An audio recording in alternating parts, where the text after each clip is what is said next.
Magandang araw po sa inyo pong lahat at narito po tayo sa ating pong pag-aaral nang dumating si Jesus. At ang ating pong talata ay sa John chapter 6 verse 32 to 40. Ang sabi po rito, "Then Jesus said unto them, Verily, verily, I say unto you, Moses gave you not that bread from heaven, but my Father giveth you the true bread from heaven." Tinutukoy po rito ang Panginoong Hesus. Ano po? Kailangan ng mga tao. "For the bread of heaven is he which cometh down from heaven, and giveth life unto the world. Then said they unto him, Lord, if evermore give us this bread. And Jesus said unto them, I am the bread of life. He that cometh to me shall never hunger, and he that believeth on me shall never thirst. But I said unto you that ye also have seen me and believe not."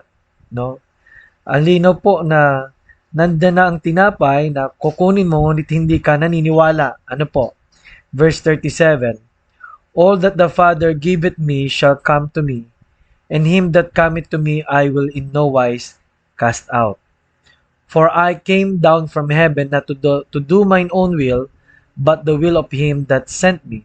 Wala siyang itataboy, lahat ng lalapit sa Panginoon, at ang kanyang ginagawa'y kalooban ng Ama.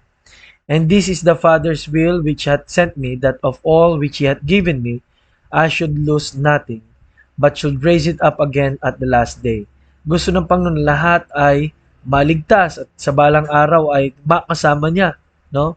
And even those na namatay po ay bubuhayin niya muli sa huling araw.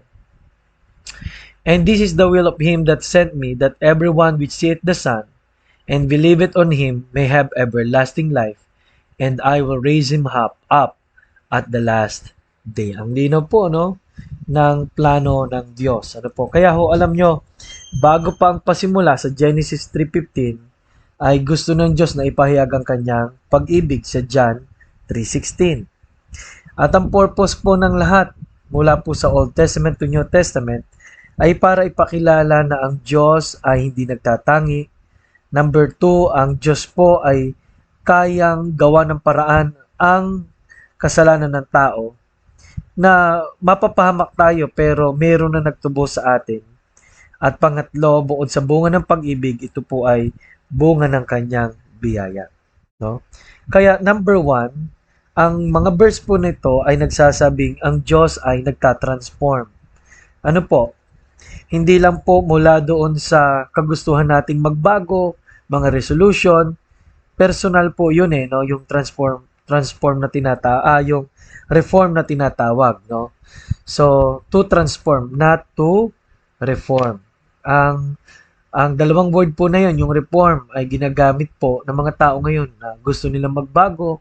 Katulad po nung nakilala ko po last week sa Negros, sabi nung tricycle driver, ako po pastor, gusto ko talagang magbago para mapunta ng langit Pero hindi ko alam kung paano.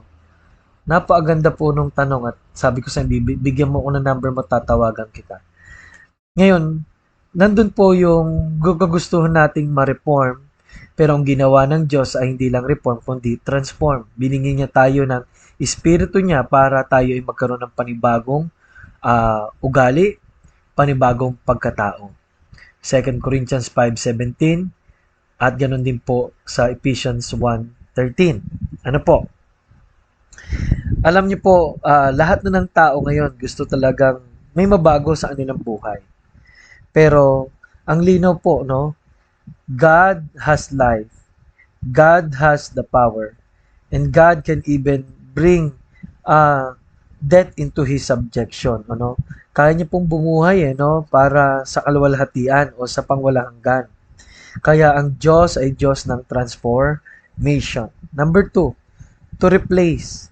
Ginawa din po ng Panginoon according to the Bible na bigyan ng tao ng panibagong puso, panibagong attitude, panibagong pananaw.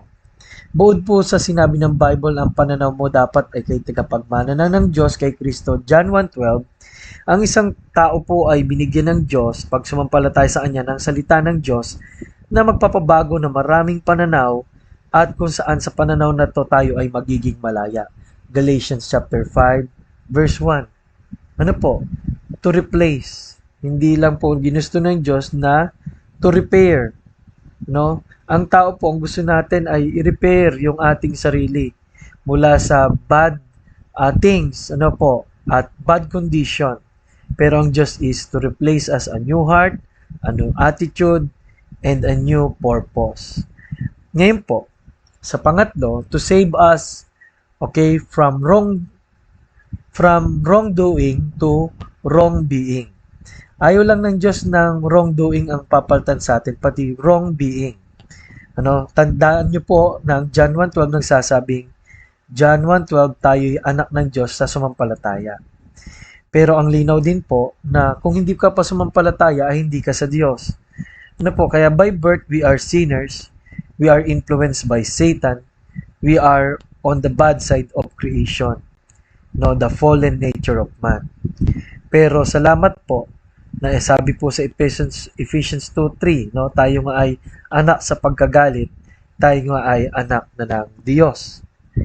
At sa number 4, to bring to life. Naturally, patay tayo sa kasalanan, Efeso 2:1. Ngunit ang Bible nagsabi po tayo buhay na sa Diyos. Sa John 10:10, sinabi po yun.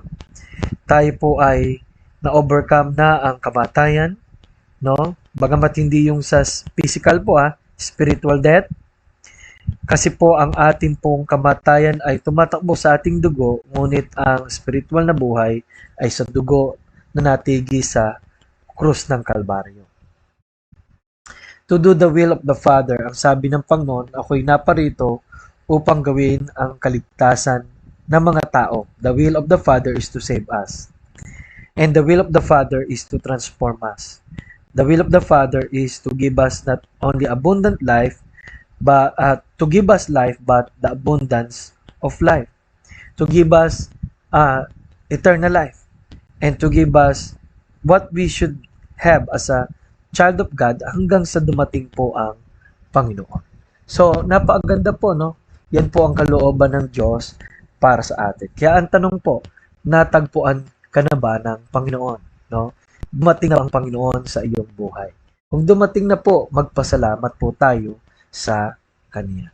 Panginoon, salamat po dahil Ikaw ay dumating na sa aming buhay. Sa pangalan ni Jesus. Amen. Maraming salamat po at ito po si Pastor Paul Borja nagsasabing kailangan natin ang Panginoon.